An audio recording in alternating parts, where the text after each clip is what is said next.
bode hoje com as naves, o bonde toca. Pique o Valentino. Mais um vídeo pra vocês aí na gravação Esquadrão. Só grau aqui na rua, aqui, só pra deixar vocês sem vídeo, hein?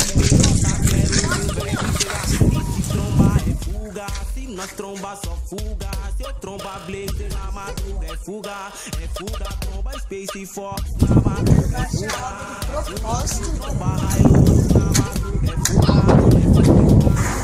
T-Dog só fura a lupa, só tromba blazer na madruga é fuga, tromba Space na madruga é fuga, tromba Hilux na madruga é fuga, o carro do Hot Dog só fura a lupa, quero ver pegar. Já tá vendo esse cachorro, né? Não? Tá louco? Tem quantos anos? Sei lá. Você acha Tem que 2 anos que ele tem. 2? Imagina quando ele tiver uns 20 anos, filhão. Ele vai estar do seu tamanho.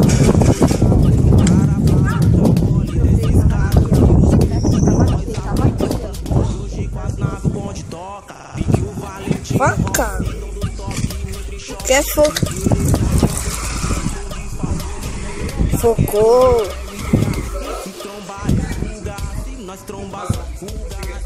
Aí vai se dar um pau.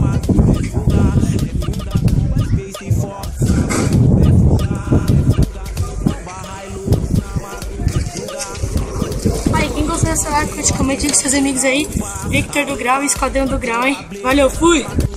Aqui quem fala é o Victor do Grau.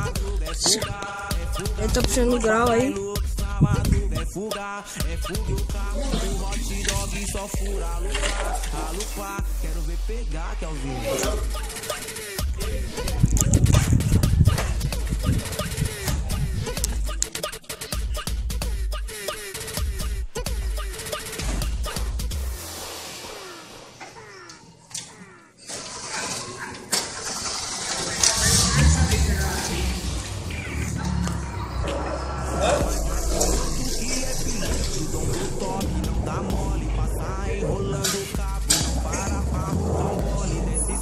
Vira os becos, grau nós aprendeu com os bode, hoje com as naves o bonde toca. Pique o Valentino, Rossi, dom do toque, negre choque. Eu tô de falco de meiota, quero ver o verme pegar. E se trombar é fuga, se nós trombar. Então aí, quem gostou dessa live, curte, comenta. Diga seus amigos que é o Victor do Grau. No meu outro canal também, que é Esquadrão e Tutorial. E o dele que é Esquadrão do Grau. Valeu, fui!